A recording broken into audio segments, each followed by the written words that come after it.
Humans were just ancient myths, then Earth soldiers descended onto the battlefield. The records had been sitting in the vault for 11,000 years. Nobody touched them anymore. The great memory vaults of Verith Prime held the history of every known species in the galaxy, every war, every alliance, every world that had ever burned or bloomed. Scholars came and went, reading about ancient empires and forgotten battles. But there was one entry near the bottom of the oldest archive that most of them walked right past without a second look. It said, simply, the Pale Ones. 2 legs. Soft bodies. Unusually persistent. Last confirmed sighting, approximately 3,200 galactic cycles ago. Most historians did not even stop to read the full entry. A species that had not been seen in over 3,000 years was, by any reasonable measure, extinct. The galaxy moved on. New powers rose. New wars started. The Pale Ones, or humans, as a few broken fragments of their own records called them, were filed away as a curiosity. Maybe they had existed. Maybe the old records were wrong. Either way, it did not matter. Except to one historian named Solander. Solander was not young. He had spent 43 years of his long Verity life inside libraries, reading rooms, and archive halls. His colleagues respected him, but they also quietly felt a little sorry for him. A mind as sharp as his, wasted on ghost stories. That was how they saw it. He had published 12 papers on human civilization and received polite, thin applause for each one. The academic community of the Confederacy had made up its mind long ago. Humans were a myth. An interesting one, perhaps, but a myth all the same. Solander did not agree. He sat at his desk on the evening that would later change everything, surrounded by holographic projections of old text. The light from the displays caught the deep gray of his skin and made him look older than he was. He was tracing a linguistic pattern, a small detail that most people would have missed.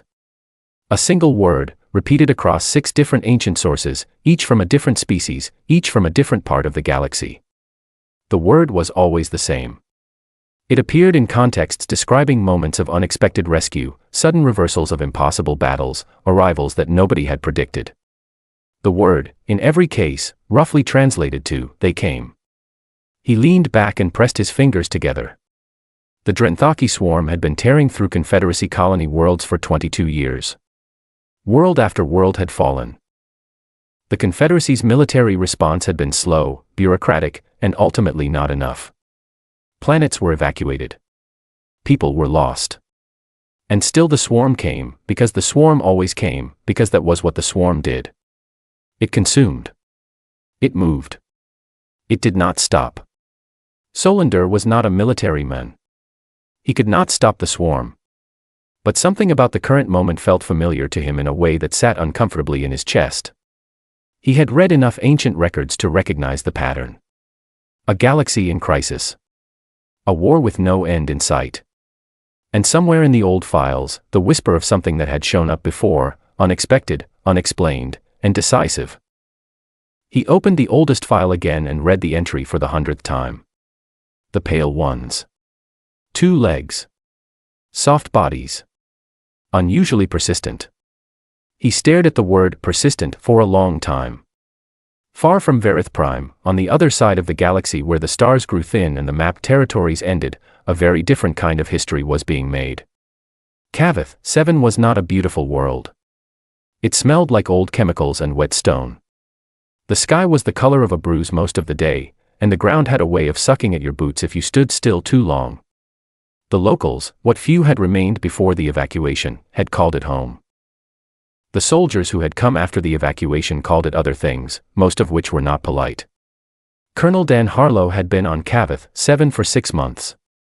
He was a tall man with a calm face and tired eyes, the kind of tired that did not come from lack of sleep but from too many years of making hard decisions. He stood inside the forward operations tent with his hands clasped behind his back, looking at the holographic map that floated above the planning table like a glowing ghost. The map showed everything. Enemy positions, marked in red. Confederacy lines, marked in blue and looking thin and uncertain. And in between, a stretch of contested ground that had been soaked in too much blood already, from species that Den was only beginning to learn the names of. This was not Earth's war. That was the official position. Earth's government had said so publicly, carefully, and more than once. The United Earth Expeditionary Force was not at war with the Drenthaki swarm. They were simply present. In an advisory capacity. Near the front. With weapons. Dan had been told not to worry too much about the politics. His job was the ground in front of him. His intelligence officer, Lieutenant Kara Simmons, walked in from the cold and set a datapad on the table without ceremony. Kara was younger than Dan by about 15 years, but she had a mind that moved fast and never wasted words. She tapped the datapad once to wake it up and slid it toward him. Drenthaki forward lines haven't moved since yesterday, she said. They're sitting on the high ground north of the river crossing. They've been there before every major push in this region. Same pattern, same setup, same approach. Dan looked at the datapad. And the Confederacy's plan? Same as last time. Defensive positioning. Wait for the swarm to overextend. Then try to push back. She paused. It didn't work last time. No, Dan agreed. It didn't. He turned back to the map. His soldiers were out there, most of them resting in rotation shifts, a few on watch. 3,800 men and women, pulled from every corner of Earth, trained for exactly this kind of environment. They had been briefed on the Drenthaki before deployment. They had studied the swarm's tactics, its collective behavior, the way it coordinated through something that wasn't quite language and wasn't quite instinct but was somewhere in between. Dan had made sure his people understood one thing above all else: the swarm did not expect surprises. It was very good at absorbing predictable attacks. It was built for that. What it was not built for was something that changed shape mid-battle, that adapted faster than the swarm could redirect its attention. That was the plan. Not in those exact words, the formal operations order used more technical language, but that was the heart of it. Kara was looking at him with the expression she wore when she had something more to say. He nodded at her to continue. The Confederacy officers in the Southern Command Post asked again today about our force composition, she said. They want a formal briefing. They're confused about who we are. Dan almost smiled. What did you tell them? I told them we'd send someone over. She picked up her datapad. Should I schedule it? Not yet, Dan said. Let them wonder a little longer. Confused allies ask fewer questions and stay out of the way. Kara nodded and walked out. Dan stayed at the map for a while longer, tracing the red lines with his eyes. The swarm was patient. The swarm was large. The swarm had beaten every force the Confederacy had sent at it for 2 decades.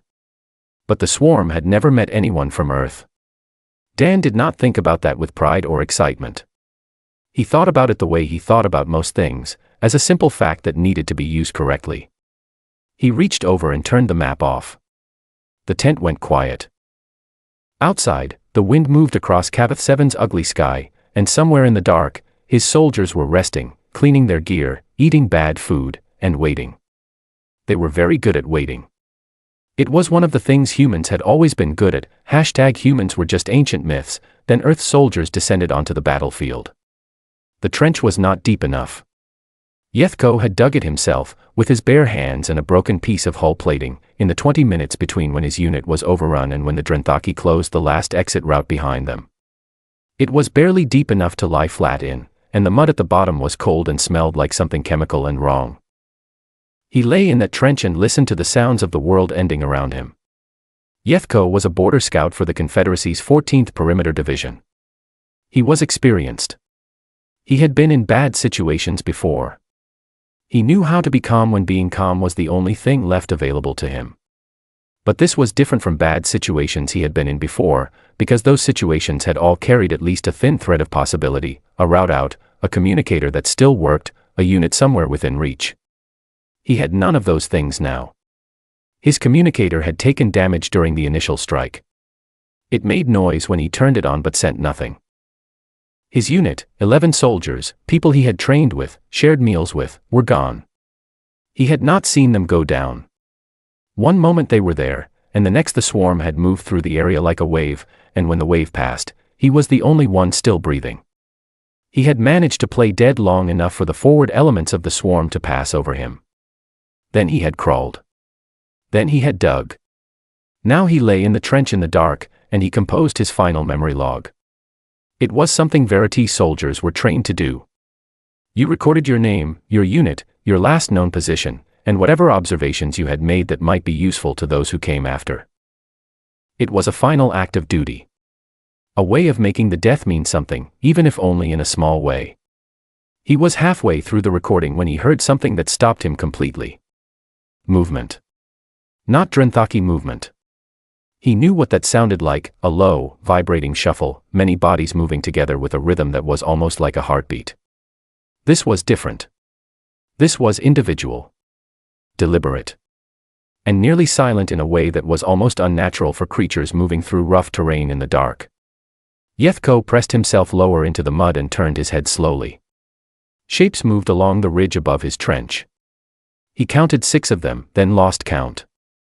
They were upright, 2 legs, 2 upper limbs, heads that were rounded and smooth. They wore armor that he did not recognize, dark and close-fitted, with no visible markings he could identify. They moved in a loose formation that made no immediate sense to him and yet felt deeply organized, like watching a machine do something complicated and efficient without understanding the mechanics behind it. They did not speak. They used small hand signals, quick, specific movements that clearly communicated something to the others, because each signal produced an immediate and coordinated response. One would gesture, and 2 others would shift their position without hesitation, without discussion, without the half-second delay that most soldiers needed to process an instruction. Yethko held completely still. He was not sure what he was looking at. He was not sure if it was something that would kill him. His instincts were giving him conflicting information. They were moving tactically and that meant soldiers, but nothing about their shape or their equipment matched any Confederacy unit he had ever seen. One of the shapes stopped. It turned its head. And then it crouched down and looked directly at him. Yethko's hearts both stopped, he was certain of it. The shape studied him for a moment. Its face was strange, flat in the front, with 2 forward-facing eyes that caught no light the way Verity eyes did, 2 small openings above a wider mouth. The expression was unreadable, but the posture was not threatening. It was curious. The shape tilted its head to one side, just slightly, and made a sound. "You hurt," it said. The words were in Verity. Clumsy, heavily accented Verity, but Verity. The shape had asked if he was hurt, and for a long moment, Yethko's brain refused to move past that single fact. It spoke Verity. He did not answer immediately. The shape did not wait long. It reached to its side and produced a small device, round and flat, and pressed it gently against Yethko's left side. A warmth spread from the contact point, and the pain that he had not even fully registered, a deep bruised ache from where he had been thrown during the overrun, went quiet and still. A medical device. It had just used a medical device on him without asking and without hesitation. The shape looked back up at the ridge and made a hand signal to the others. They kept moving, flowing past the trench like water around a stone, silent and continuous. The shape stayed crouched beside him for a moment longer, long enough to look him over once more with those flat, forward-facing eyes. Then it stood and followed the others. Yethko lay in the mud and listened. What he heard over the next 40 minutes was not the sound of a battle in the way he understood battles. There was no long, grinding exchange of fire.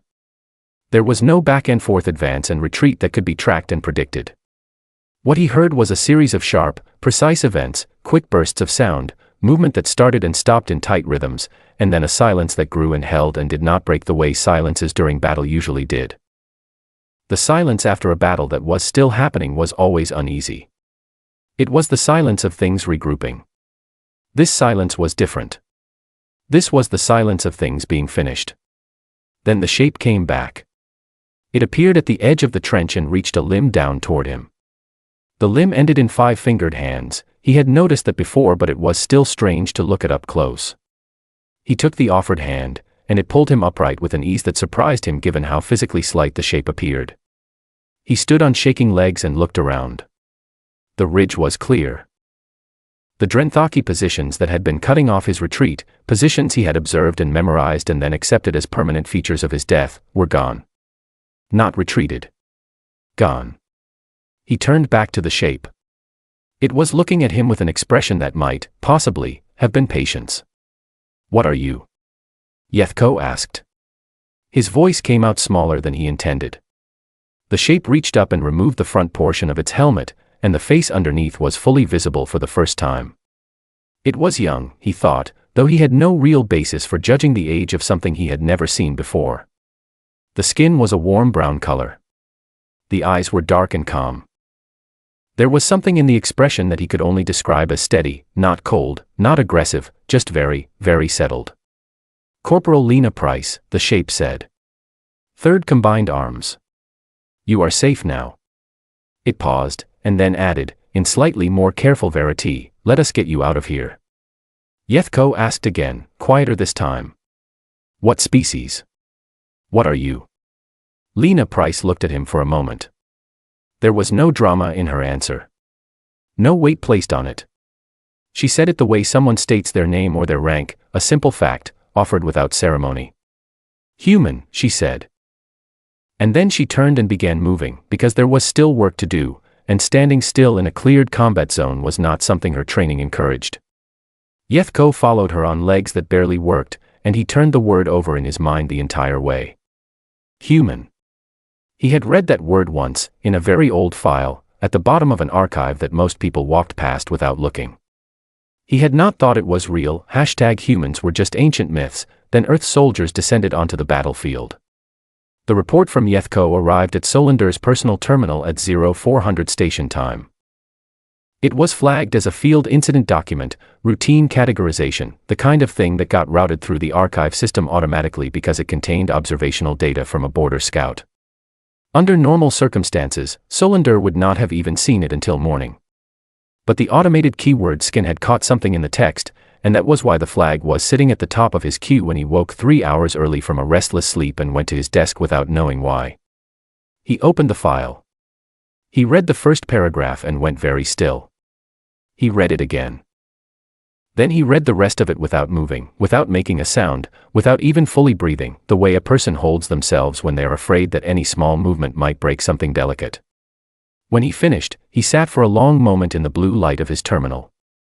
Then he opened every database he had access to and began to work. He did not stop for 72 hours. He pulled the physical description from Yethko's report and ran it against every biological record in the Confederacy's archive.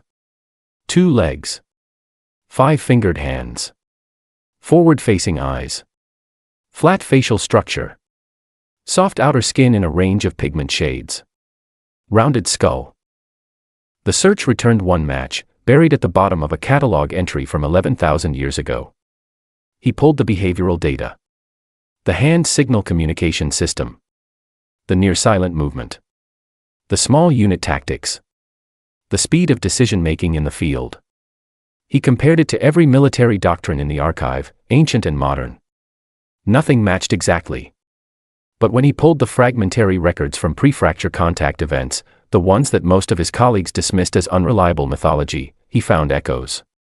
Small ones, distorted by time, but there. He pulled the linguistic data.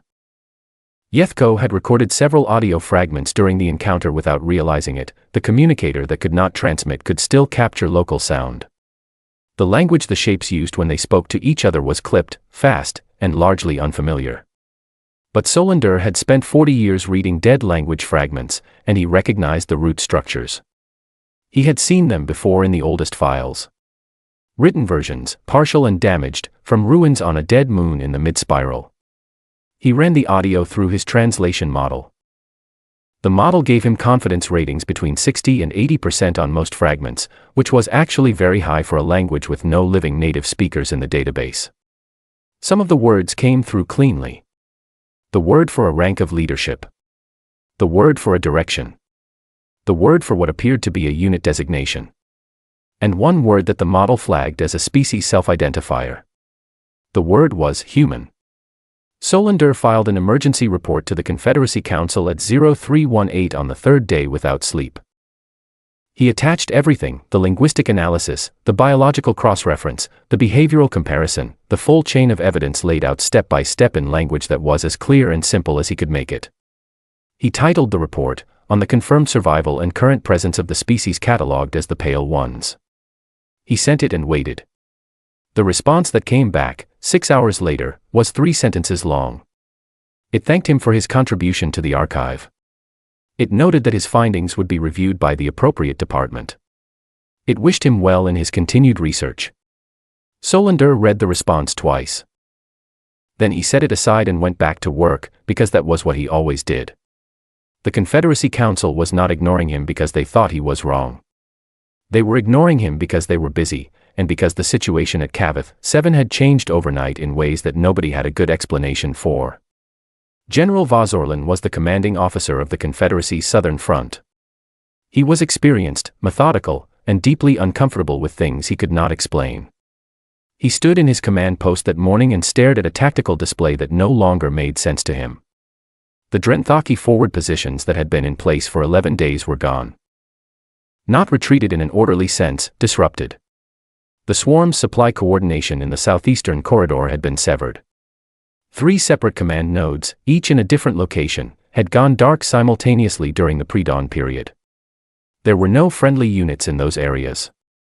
The Confederacy's own forces had been holding a defensive line 12 kilometers north. His intelligence officers had no answers. His subordinate commanders had no answers. Everyone had the same expression, the quiet, slightly embarrassed look of people who could see that something had happened but could not work out what.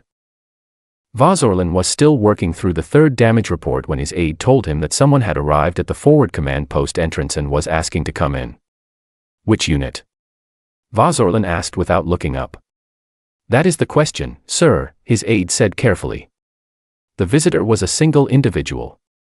He walked into the command post with the easy, unhurried movement of someone who had been inside many rooms like this one and was not especially impressed by any of them. He was carrying a bundle of flat, thin material, actual printed documents, physical pages, which nobody in the room had seen used for military purposes in a very long time. He set the bundle on the table near the entrance and looked around the room with calm, dark eyes. He was 2-legged. His skin was a light tan color. He was not large by any measure that the Verity in the room would have used to assess a soldier, but there was something in the way he stood that made the room feel slightly smaller. Sergeant Pete Garza, he said. He spoke in Galactic Standard, with a heavy accent that none of the staff officers recognized. I am with the 3rd Combined Arms, United Earth Expeditionary Force. Colonel Dan Harlow sends his regards. Nobody in the room spoke. Pete Garza waited a moment, then continued as if the silence were perfectly normal. The colonel would like to schedule a coordination meeting at 1400 hours today. He says to bring your full logistics grid and your complete order of battle. He paused briefly. He also wanted me to ask, and I am passing this on exactly as he said it, why there is a 12-kilometer gap in your southern flank. Vazorlan looked at the soldier standing in his command post. He looked at the printed documents on the table. He looked at the flat, calm face that was waiting for a response without any apparent interest in the discomfort it had caused. Then he looked back at his staff officers, none of whom had anything useful to offer. He had been a general for 19 years. He had fought in 4 major campaigns. He had learned, through experience and sometimes through pain, to recognize the particular quality of silence that followed an event he did not fully understand yet. This was that silence. What are you? He asked. He meant it as a professional question, species, affiliation, origin. He was trying to categorize the figure in front of him so that he could begin to process everything else. Pete Garza looked at him with an expression that was politely neutral. Human, sir, he said. The room stayed quiet for a long moment. Then Vazorlan picked up the printed documents and began to read, because whatever else was happening, there was a coordination meeting at 1400, and he still did not have an explanation for his missing southern flank. Far away in his archive room, Solander was still working. He had not yet heard about the visit to the command post. But when he did hear about it, some hours later, he sat very still for a moment and then said quietly, to no one in particular. Of course they came back. #humans were just ancient myths, then Earth soldiers descended onto the battlefield. The coordination meeting started at 1400 hours exactly, because Dan Harlow was the kind of man who treated punctuality as a form of respect, and he extended that respect even to people he had only just met. He arrived at the Confederacy command post with Kara Simmons and 2 other officers, none of them armed beyond sidearms, none of them wearing full combat kit. They looked, if anything, slightly underdressed for a meeting between military forces on an active battlefield. Dan wore his field uniform, which was clean but clearly not new, and he carried a single flat document case under one arm. He shook hands with Vazorlan, a gesture the general did not quite know what to do with but managed to mirror tolerably well, and then they all sat down around the planning table. The Confederacy staff officers spent the first several minutes trying not to stare. They were not fully successful. There was something about the humans that kept pulling attention, not in a threatening way, but in the way that something genuinely unfamiliar pulls the eye, the way a color you have never seen before would, if such a thing were possible. The humans, for their part, did not seem to notice. Or if they noticed, they chose not to react, which was somehow more disconcerting. Dan opened his document case and laid out a series of printed maps on the table alongside the holographic displays the Confederacy was using. He explained, simply and without unnecessary detail, what the 3rd Combined Arms had done over the previous 18 hours. Where they had moved. What they had hit. What the results had been. He spoke in slow, careful Galactic standard, pausing occasionally to let the staff translator catch up, never showing impatience when clarification was needed. Vazorlan listened to all of it. He was a good general, which meant he was also a good listener. And what he heard, stripped of its technical framing, was this: a force of fewer than 4,000 soldiers had, in one night, done more damage to the Drenthaki's operational capacity in this region than the Confederacy's southern front had managed in 11 weeks. He did not say this aloud. He kept his expression level and professional. But he looked at Dan Harlow across the table and revised, quietly and completely, every assumption he had walked into the room with. "Your next objective?" Vazorlan asked. Dan looked at Kara. Kara opened her own document case and laid a different map on the table.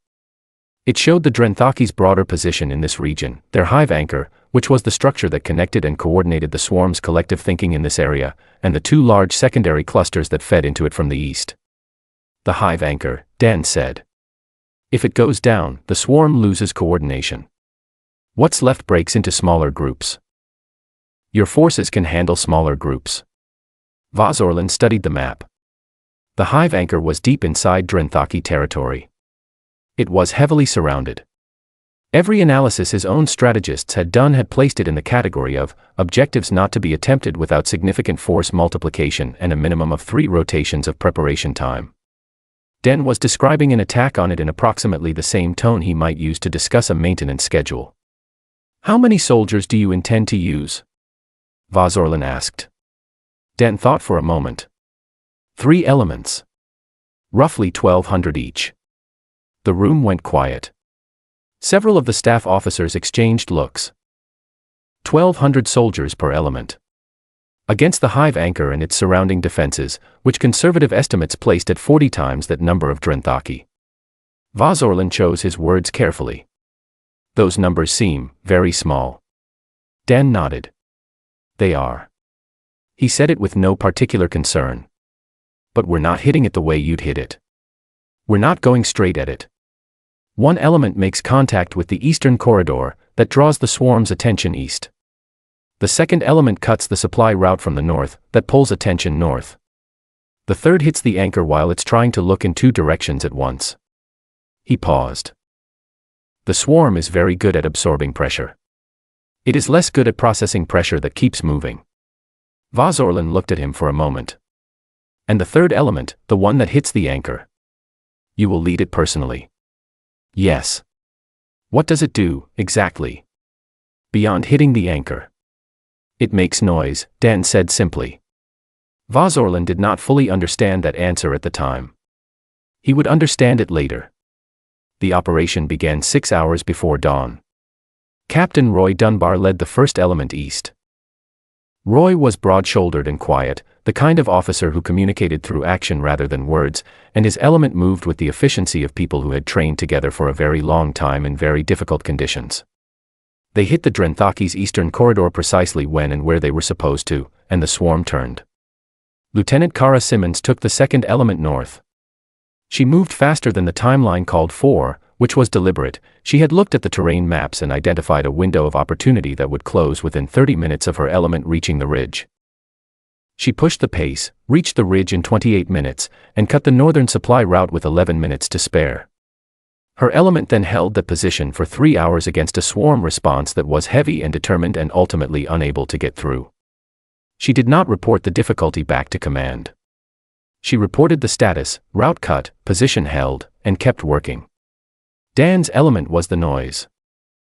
They moved across a 100-kilometer front in the dark, not as a concentrated force but as many small groups, each one burning false signal signatures that looked, to the swarm's collective sensors, like a much larger force preparing for a coordinated push from multiple directions at once.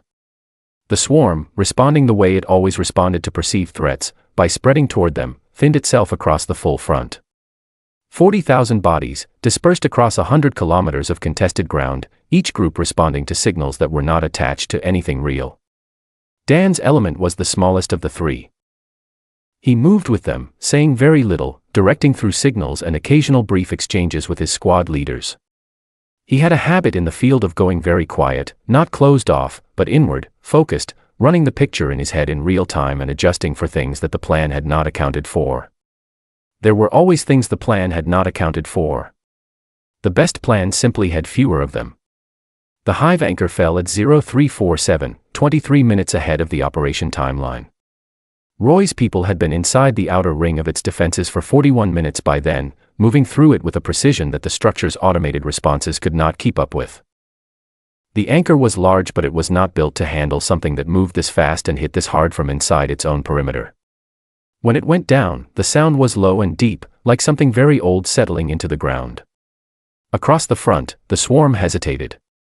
That was the word the Confederacy analysts used later, in their reports. Hesitated. It was a strange word to use for something that operated on collective instinct rather than individual thought. But it was accurate. For a period of approximately 4 minutes, the Drenthaki units across the entire region stopped moving and did nothing. The signal that had been coordinating them was gone. They were still receiving input from each other, from the secondary clusters, from whatever biological processes made the swarm. But the thing that had been telling them where to push and where to hold and what to prioritize, that was silent. For minutes was not a long time. But it was enough. Vazorlan had positioned his own forces for exactly this moment, following Dan's instructions to the letter. They pushed, and they pushed hard, and the scattered, hesitating fragments of the swarm that they met were manageable in a way that the swarm had never been manageable before. By noon, the eastern corridor was clear. By evening, the northern route was in Confederacy hands.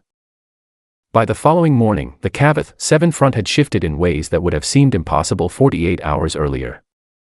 Yethko, back at his post on the southern ridge after his wounds were fully treated, watched the Drenthaki pull back from positions they had held for months. He had a datapad in his hands. He was adding to the personal record he had started in the trench, the one he had meant to be his final memory log. He wrote, "They did not fight like creatures who were afraid to die. They fought like creatures who had decided, a long time ago, that dying was just a factor. Something to be planned around." He read it back. Then he added one more line. "I do not think I have ever seen anything like them. #humans were just ancient myths." Then Earth's soldiers descended onto the battlefield. 6 weeks after Cavath 7, the Confederacy Council held a formal session. It was called, officially, a review of recent developments in the outer spiral conflict. Nobody in the room used the phrase, the human question, but that was what it was. That had been what it was from the moment the session was proposed. The chamber was large. The seats were arranged in a wide arc around a central floor, and the counselors filled them in a quiet, careful way that said they all understood this meeting was different from the usual ones. The mood was not hostile. It was something more complicated than hostility, a mix of uncertainty and something that some of the counselors, if they had been honest, would have admitted was close to unease. Solander stood on the central floor and looked out at them. He had not expected to be here. 3 days ago, his emergency report, the one that had received a 3-sentence reply and a wish of good luck in his continued research, had been pulled back out of the archive queue and flagged for council review. Someone, somewhere in the system, had finally read it carefully. He did not know who. He did not ask. He spent the 3 days preparing his presentation instead. He walked them through everything. The ancient records, the linguistic work, the biological cross-reference, the behavioral comparison. He kept it simple and clear, because he had learned over 40 years that simple and clear was the only way to make people accept something they did not want to accept. He did not dramatize. He did not raise his voice. He laid the facts in a row, like stones across a river, and let the council walk across them on their own. When he reached the section on Cavith 7, he showed the operational data. Numbers and maps, things the council understood and trusted. He showed what the Confederacy's own forces had been doing in the 11 weeks before the human arrival. Then he showed what had changed in 31 hours of the Cavith action. He placed both pictures side by side and said nothing for a moment, letting the comparison do its own work. Several counselors were very still. Then he showed the oldest record.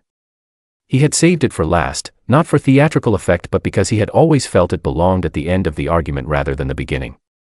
It was an image, not a high-resolution one, not clear or detailed.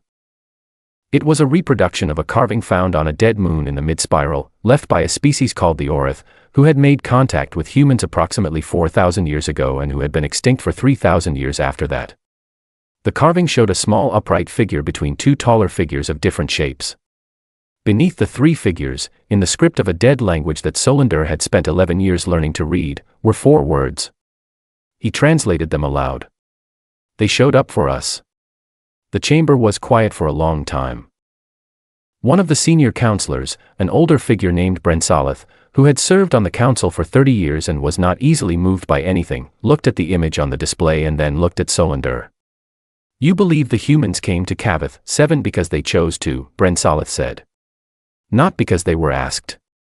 "The Confederacy did not ask them," Solander said. "We did not even know they existed. Nobody asked them." He paused. "They came because they saw a war they thought they could help with. That appears to be something they have done before. Possibly many times." Another counselor, younger, leaned forward. "How many of them are there?" Solander spread his hands. "I do not know. Their world is outside our mapped territories. Our oldest references to it describe it as a single planet of origin, but that was over 3,000 years ago. Based on what we observed at Cavith 7, they are capable of deploying organized forces across interstellar distances. That implies a significant infrastructure. Beyond that, I cannot say." The young counselor sat back. The unease in the room had not gone away. If anything, it had deepened, not into fear exactly, but into the particular discomfort of realizing that the galaxy was larger and more complicated than the map said it was. Brensalith looked at the carving on the display for another moment. Then the old counselor made a quiet sound that might have been a sigh. "We should talk to them," Brensalith said. "Formally. Officially." "Yes," Solander agreed. "I think we should." The news of the council session reached the forward base on Cavith 7 3 days later, in the form of a brief message to Dan Harlow from Earth Command. It informed him that Confederacy diplomatic channels had made contact with Earth's government and that formal discussions were being arranged. It also told him to expect the discussions to take some time, because they always did, and to continue his current mission in the meanwhile. Dan read the message and set it aside. The base was quieter now than it had been during the Cavith action. Not peaceful, there was still a war on, and the Drenthaki were still out there, damaged but not finished. But the immediate pressure had lifted, and the camp had settled into the particular rhythm of a force between operations. Gear was cleaned. Equipment was checked. People rested when they could, ate when they could, and talked in the way that soldiers talk when they have come through something difficult together and are trying to put it back in a manageable shape. Dan walked through the camp in the late afternoon, not inspecting, just walking, the way he liked to do when he needed to think. Cavith 7's sky was its usual bruised color, the clouds low and flat and dark at the edges. The ground pulled at his boots in the places where the mud had not dried. He passed Roy Dunbar's area. Roy was asleep on a folding cot outside his tent with his boots still on. This was standard Roy behavior. Roy had an extraordinary ability to sleep anywhere, at any time, in any conditions, and he treated this ability as seriously as he treated marksmanship or navigation. Sleep is a tactical resource, Roy had once explained, with total sincerity. Dan had agreed. He passed the section where Lena Price's squad had their tents set up. Lena was sitting outside, doing maintenance on her field kit with the focused, unhurried attention she brought to everything. She noticed Dan walking past and gave him the brief nod that was the camp's standard greeting when nobody had the energy for anything more formal. He nodded back and kept walking. He found Kara at the edge of the camp, looking south, toward the direction the Drenthaki had retreated. She had a cup of something warm in her hands and was not drinking it, just holding it. Council session happened, Dan said, coming to stand beside her. I heard, Kara said. Diplomats are going to have a busy year. They always do. Dan looked south. The horizon was flat and dark. How's the team? Good, she said. Tired. Mostly good. They stood for a moment without talking. It was a comfortable silence, the kind that exists between people who have been through enough together that words are not always necessary. Do you think they understand? Kara asked. The Confederacy. What we are. What this is. Dan thought about the question. He thought about Vazorland's face in the command post, that careful, controlled expression that was working very hard to process something it had not expected. He thought about the way the staff officers had kept looking, and the way Pete had stood in that room and delivered his message as if it were a perfectly ordinary thing to do. Not yet, he said. But they will. Kara nodded slowly. She sipped from her cup. What's next? Dan reached into his jacket and pulled out the folded message from Earth Command. He looked at it for a moment, the new coordinates, the new briefing summary, the line that said the war with the Drenthaki had entered a new phase and Earth had decided to remain involved. He put it back in his pocket. More of the same, he said. He went to find his own cup of coffee. Real coffee, from Earth, the one thing he always made sure the supply manifest included, no matter what else got cut. He poured it slowly and stood at the edge of his tent and looked up at the sky. Somewhere up there, very old records in a very large vault were being reread. Somewhere up there, diplomats were learning to have conversations that nobody had thought they would ever need to have. Somewhere up there, a historian named Solander was probably still at his desk, still reading, still adding pieces to a picture that had been incomplete for 3,000 years. And somewhere out in the dark, the war was still going. Still waiting. Still requiring people willing to cross a very long distance and stand between something terrible and the people it was coming for. Dan drank his coffee. Then he went back to the planning table and got to work.